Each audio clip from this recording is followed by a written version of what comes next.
এটা হতে পারে পতিত ফেসিবাদী শক্তির কিছু কিছু ষড়যন্ত্র এখনো তারা চালু রেখেছে, যাতে নির্বাচনকে বাধাগ্রস্ত করতে পারে, কণ্ঠকাঠিন্য করতে পারে, গণতন্ত্রের উত্তরণের পথটাকে সহজতর না করতে পারে।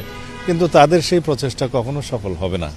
এদেশের মানুষ প্রতিজ্ঞাবদ্ধ এবং অঙ্গীকারাবদ্ধ, গণতন্ত্রে তারা ফিরবেই এবং একটি সুষ্ঠু নিরপেক্ষ অবাধ নির্বাচনের জন্য আমরা সবাই অপেক্ষা করছি, সারা জাতি অপেক্ষমান।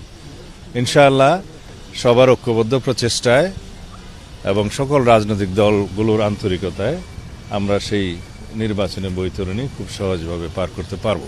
এখন তাদের যদি কোনো অভিযোগ থাকে নির্বাচনের লেভেল প্লেয়িং ফিল্ড এবং ইত্যাদি সম্পর্কে, সেগুলো নির্বাচন কমিশনে তারা জানাবে। নির্বাচন কমিশন এবং সরকার মিলে সেটা যথাযথভাবে অ্যাড্রেস করবে, সেটা আমরা আশা করি।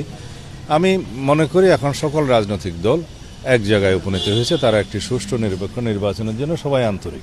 ভিন্ন দৃষ্টিকোণ থেকে হয়তো অনেকে দেখছে, কিন্তু 2024-এর ছাত্র গণ অভ্যুত্থানের শহীদদের যথাযথভাবে শ্রদ্ধা নিবেদন করা, এটা আমাদের দায়িত্ব, জাতীয় দায়িত্ব।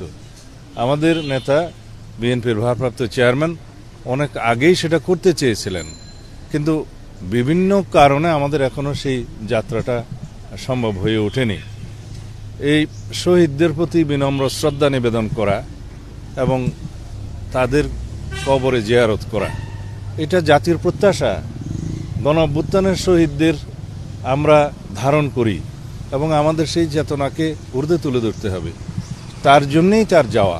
এখানে নির্বাচন আচরণবিধির কোনো বিষয় নেই। এই দৃষ্টিকোণ থেকেই আমরা দেখি এবং সবাইকে অনুরোধ করব যেন 2024-এর ছাত্র গণ অভ্যুত্থানের মর্যাদাকে আমরা প্রশ্নবিদ্ধ না করি। আমরা শহীদদের আত্মত্যাগকে যেন আরও মহিমান্বিত করি।